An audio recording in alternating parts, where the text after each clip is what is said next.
Oh, we're going to be really busy this week? Too bad y'all couldn't accommodate me.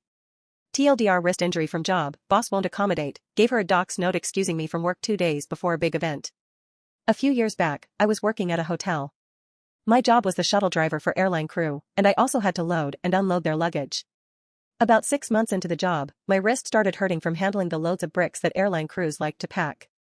I ended up having to file a workers' comp claim, but there was no one else to handle the luggage, so I struggled along for a while. I'd asked to be moved to a front desk position, but was offered laundry, which would not have been much easier on my wrist.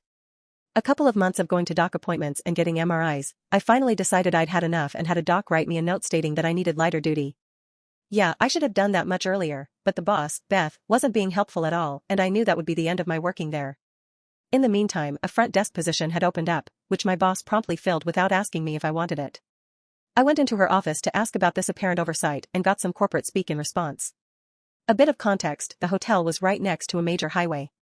I knew the back roads between the airport and the hotel, so traffic jams on the highway weren't a huge deal to me. When I went into the boss's office to have the above conversation, we were 2 days away from having the president visit the city. That meant that most traffic would come to a standstill, but airline crew still needed to get to their flights.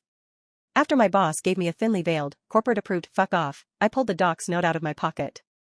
I'm sorry, I can no longer perform the job of shuttle driver.